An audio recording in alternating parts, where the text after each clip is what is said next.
I'm at a new setting today, so I'm at my boyfriend's house, so these are not my books. Hello Inklings, I'm Bianca and welcome back to Binks Thinks. So today I wanted to give you a bit of an update on my Kobo Libra Colour, which I bought around a month ago. So in this video I'm going to be talking about why I am switching as a former Kindle girly to Kobo, some ethical reasons, and just what I love about the Kobo so far as well. So number one, bit of a background. I bought a Kindle Paperwhite back in 2019. And at the time, I thought I did a lot of research, but turns out I didn't really, because Amazon and Kindle monopolizes the market in such a big way that so many people don't actually know that other e-readers exist. Like, you've started to hear people use Kindle instead of e-reader, the same way some people say Kleenex instead of tissues. So that's actually a bit scary in a way, and when I bought my Kindle, that was what I thought as well. I thought that was the only option for e-readers, but it's not, and it might not even be the best one either for quite a few reasons. So initially when I bought my Kindle Paperwhite, it is probably now like the third most recent Paperwhite that exists if you count the most recent update. So it was the one that just before they included the warm light, that Kindle. A couple of things that I did not feel great about was the lack of color, because I used to read my ebooks on my iPad and I thought I was going to miss color so much, but it doesn't really affect your reading experience that much. The only thing that it really affects is your ability to annotate and highlight in color. So that's another reason why I actually love the Kobo so much, because it fixes that whole issue for me. And then the second issue that I had was the Kindle was not able to connect to my library. I currently live in Australia, and as far as I know, the Kindles still do not work with any libraries in Australia. I do think it works in American libraries, and I'm not sure about any other countries, but didn't work in Australia. And recently, Kobo has also been able to work with libraries in Australia. Fast forward to 2024 and Kobo released their color editions. So that got me more interested in thinking of a switch again, because I had owned my Kindle for 5 years already. It was fine, there's nothing wrong with it, and I've ended up selling it to a friend, so it is being taken care of and being used. It's a big pet peeve of mine seeing people buy a lot of e-readers and then just owning them for no real reason. I don't think you need more than one e-reader, really. So yeah, but anyway, she's gone to a good home, and I think it was good that I sold it because I struggle with change. So it took me a while to adjust, but I love the Kobo so much. So let's have a bit of a discussion about Amazon and the ethics of that company, okay? Long story short, they're not great, and they're not the best company to support. They don't actually care about their employees or authors or anything other than money. And they're putting a lot of businesses out of business, like independent bookstores and goodness knows how many other companies, because of their shocking labor practices and cheap products. It's not the best company to support, and if you're not aware, Kindle is owned by Amazon. So whenever you purchase a book on Kindle, you are supporting Amazon, and any Amazon subscription also supports Jeff Bezos. And there also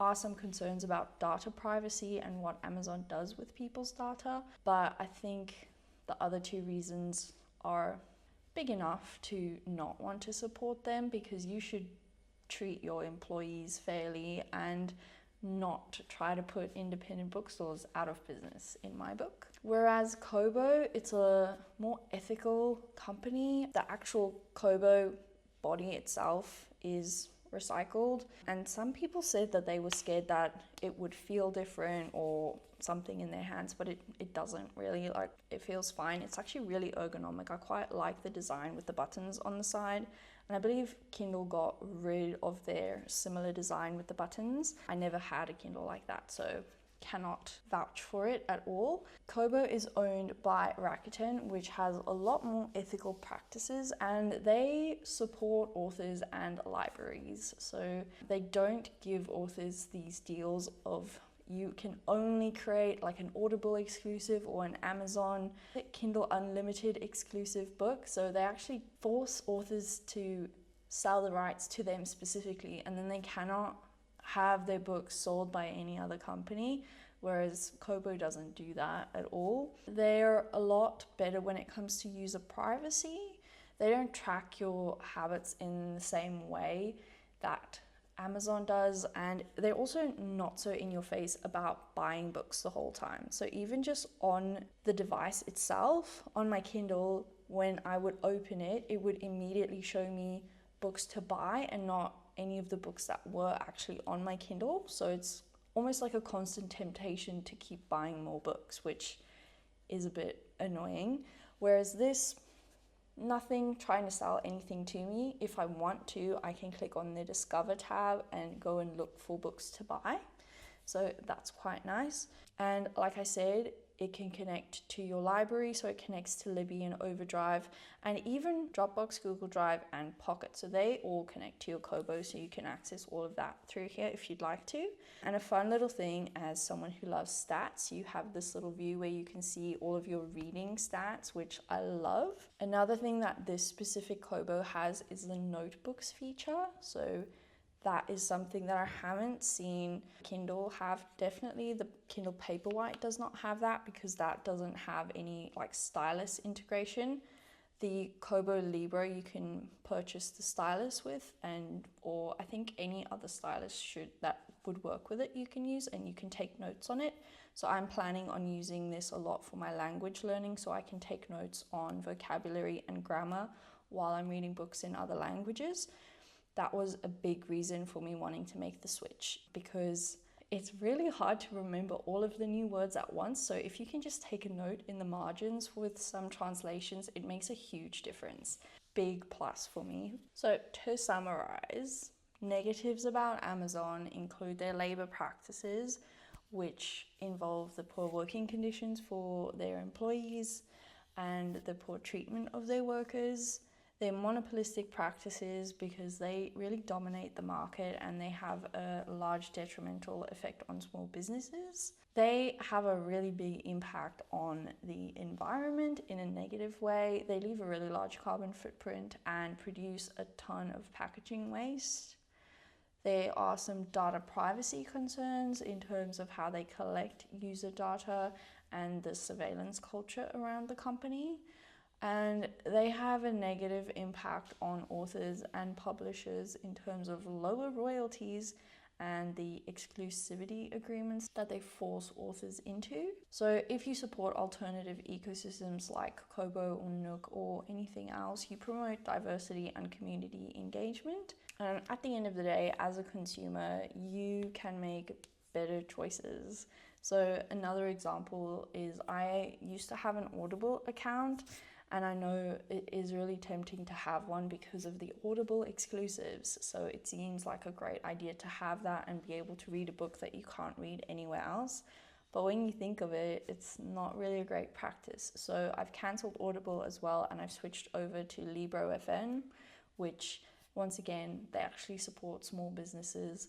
And when you sign up to the app, you can select which independent bookstore you'd like to support with your audiobook subscription or purchases. Overall, I'm really loving my Kobo. Another cool feature is it can actually like rotate the screen while you're reading. The cover turns into a little stand, so you can prop it up like that and read like that on a table, which is so fun. And I'm sure Kindle covers like that exist as well.